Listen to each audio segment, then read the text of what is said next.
নমস্কাৰ শিক্ষাগুৰুসকল, আপোনালোক সকলোকে মোৰ ইউটিউব চেনেল টিচাৰ্ছ কৰ্ণাৰলৈ পুনৰ এবাৰ স্বাগতম জনাইছোঁ।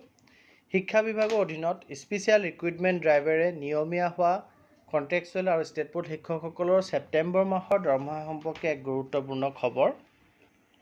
তেওঁলোকৰ দৰমহা সংক্ৰান্তত অসম ৰাজ্যিক প্ৰাথমিক শিক্ষক সন্মিলনীৰ পেডত সন্মিলনীৰ ফালৰ পৰা শিক্ষামন্ত্ৰী মহোদয়লৈ এক পত্ৰ প্ৰেৰণ কৰিছে। তাৰ বিষয়ত লিখিছে যে বিশেষ নিযুক্তি প্ৰক্ৰিয়াৰে নিযুক্ত শিক্ষকসকলৰ দৰমহা সন্দৰ্ভত পত্ৰটিত উল্লেখ কৰিছে যে ৰাজ্য চৰকাৰৰ বিশেষ নিযুক্তি প্ৰক্ৰিয়াৰে নিয়মীয়া হোৱা শিক্ষকসকলে বিভিন্ন কাৰিকৰী কাৰণত যোগদান কৰোঁতে ছেপ্টেম্বৰ মাহৰ 16-17 তাৰিখ হৈ গ'ল।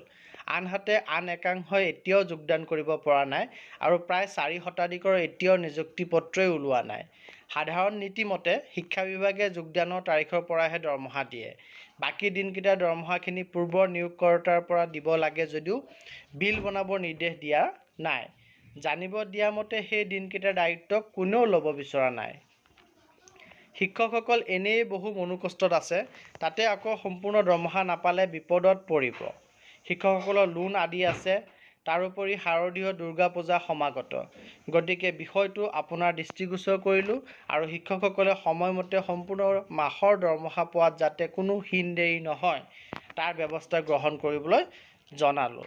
অৰ্থাৎ ছেপ্টেম্বৰ মাহৰ দৰমহাটি যদি SSA ফালৰ পৰা তেওঁলোকে পায় তেতিয়াহ'লে তেওঁলোকে পূজাৰ আগতে পোৱাৰ সম্ভাৱনা আছে। গতিকে এই ক্ষেত্ৰত বিহিত ব্যৱস্থা ল'বৰ কাৰণে আমাৰ সন্মিলনীৰ প্ৰধান সম্পাদক ৰাতুল চন্দ্ৰ গোস্বামী আৰু নীলাক্ষী গগৈ ভাৰপ্ৰাপ্ত সভাপতি তেওঁলোকৰ ফালৰ পৰা আমাৰ মাননীয় শিক্ষামন্ত্ৰীলৈ এই পত্ৰটি প্ৰেৰণ কৰা হৈছে। ধন্যবাদ।